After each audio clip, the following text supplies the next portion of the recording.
It's a dream. In one garage you keep a 240-mile-an-hour legend, the McLaren F1. In the other, you've got Ferrari's finest achievement, the ENZO, a combined value approaching £2 million. Both of these cars are awesome on the track, but we wanted to know what's it like owning and driving them in real life on real roads. And now, for the first time, thanks to a generous fifth gear viewer, we can tell you.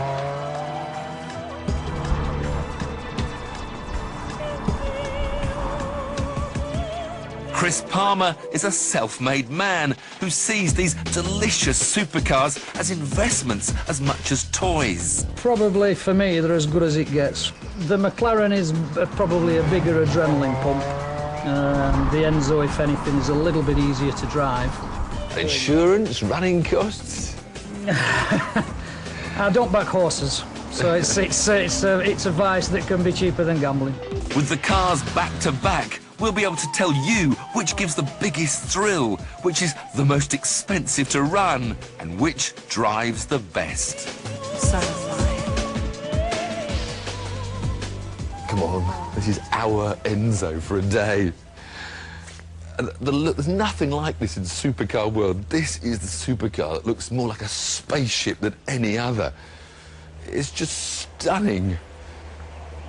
And the closer you get, the more... I don't know, the more you want to open the door.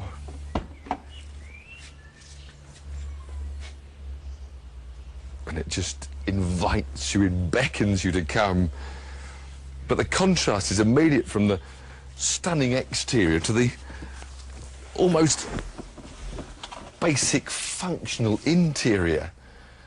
I mean, look at this hinge, a big alloy chunk of metal that's the door hinge, and I've got windy down windows.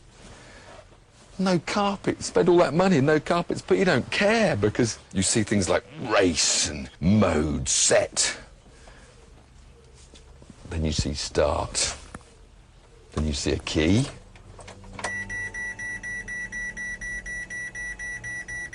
Lots of noises. Flip the paddles for N. Perhaps press the start button.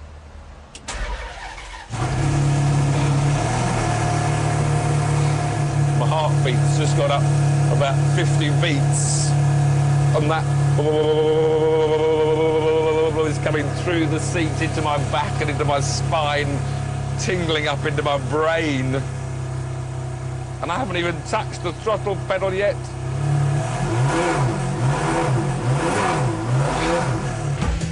It's a car that gives you goosebumps, but the experience is slightly dampened because you know one day, just like the F40 and F50 before it, the ENZO will be replaced, whereas the F1 will exist forever as the McLaren flagship.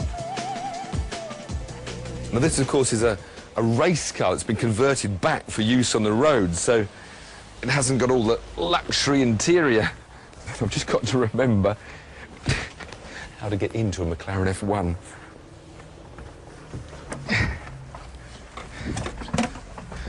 But once inside that brilliant driving position that Gordon Murray created, no beautiful dials in front of me, a race-spec dashboard, and this whole bank of carbon fibre surrounded switches. Time for some noise. Well, music to me. Full race-spec master switch. Ignition. Fuel pumps on.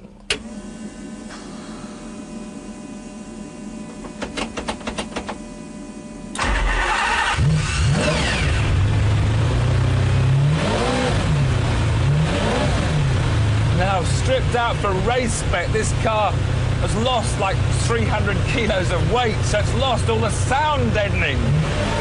So this is not going to be a quiet trickle when you drive the car. In fact, I noticed these headsets, because the only way you can talk to a passenger if you had one is with these. hopefully I'll be able to drive without them. Because to listen to that V12 in the back is very special. Ferrari recommend the ENZO is serviced every 3,000 miles or 6 months, with the bill coming to between £2,000 and £3,000. A new set of tyres is about £1,000. A 6,000-mile service on a McLaren can cost, and are you sitting down, £30,000. Everything about an F1 is telephone numbers. Even a small tin of touch-up paint costs 75 quid. Then we come to the petrol station. A day with these two resulted in my record ever fill-up.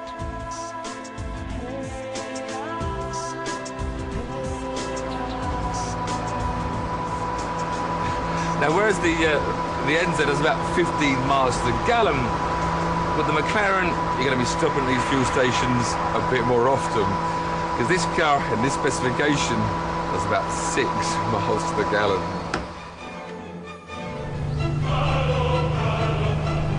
How long is that nose and how near is that concrete?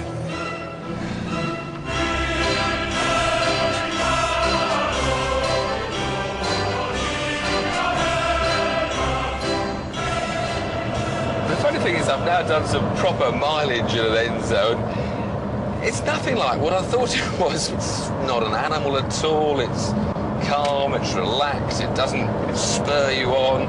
It's a very pleasant cruiser. And I think the reason why you feel so relaxed is the fact that you know there's so much extra performance available. You're never going to get anywhere near its limits on the public roads if you don't bother to try. But I guess there's one button I've got to try, and that's the race button. Just to see how different it feels, because it does sharpen up the engine and the suspension. So we'll just have it in the rev band, 3, then just press it and... Oh! Steering is now, yeah, sharpened a tad. The gear change should be a bit quicker. Suddenly I feel a bit egged on. It's amazing what a difference one button can make.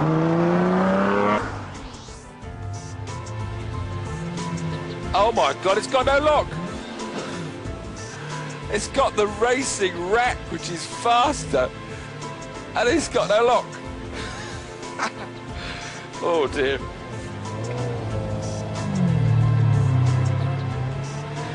I thought I'd drive this without this headset on, but it is so noisy, especially with the gearbox. In fact, if I didn't have this on, you wouldn't hear me speak. But I have to say, I feel a bit like a fighter pilot taking his F-16 down to the shops. This whole car just is saying, let's go, let's go. White circle with black diagonal lines across it, which means we can now go 3, 2... I've got a huge widescreen television in front of me on a PlayStation game. Whoa! Oh, it's going to get me into trouble. This car is going to get me into trouble. I think these headsets on, it makes me feel more like I'm in a racing car. I've got my crash helmet on, I'm in racing mode. I probably need to take them off in order to calm myself down, to listen to all the... to listen to all the noises of the car.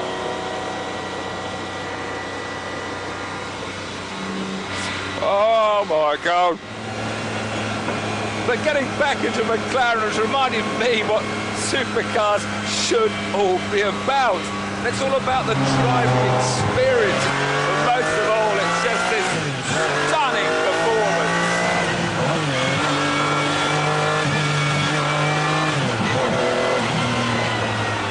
Because I'm sitting in the most exciting, I say this in the most exciting road car ever built. You're still the baby.